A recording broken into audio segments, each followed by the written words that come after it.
మాజీ MP YS Vivekananda Reddy హత్య కేసులో కీలక సాక్షిగా ఉన్న వాచ్మెన్ రంగన్న తీవ్ర అస్వస్థతకు గురయ్యాడు. వాచ్మెన్ రంగన్న ఆస్తమాతో బాధపడుతూ ఉన్నాడని కుటుంబ సభ్యులు వెల్లడించారు. రంగన్నను పులివెందుల నుంచి తిరుపతి ఆసుపత్రికి తరలించారు.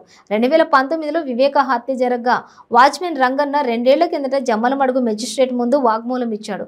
రంగన్నను సిబిఐ అధికారులు పలుమార్లు విచారించారు. వాచ్మెన్ రంగన్న తన వాగ్మూలంలో వివేక అనుచరుడు ఎర్రగంగిరెడ్డి పేరును ప్రస్తావించాడు. హత్య విషయం ఎవరికైనా చెబితే చంపేశానని ఎర్రగంగిరెడ్డి తనను బెదిరించాడని రంగన్న వాగ్మూలంతో పేర్కొన్నాడు. అయితే రంగన్న ఎవరో తనకు తెలియదని, రంగన్న వాగ్మూలంలో నిజాలు లేవని ఎర్రగంగిరెడ్డి అప్పట్లో ఖండించారు. కానీ తర్వాత కాలంలో ఎర్రగంగిరెడ్డి ఈ కేసులో A1 నిందితుడవడం గమనార్హం. దస్తగిరి అప్రూవర్ గా మారడంతో రంగన్న వాగ్మూలానికి బలం చేకూరినట్టయింది.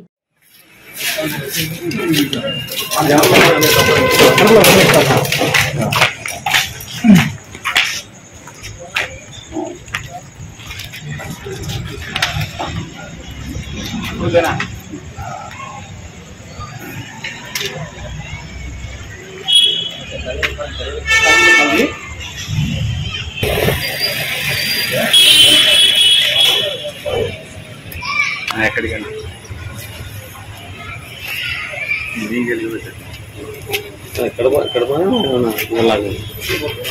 ఇక్కడ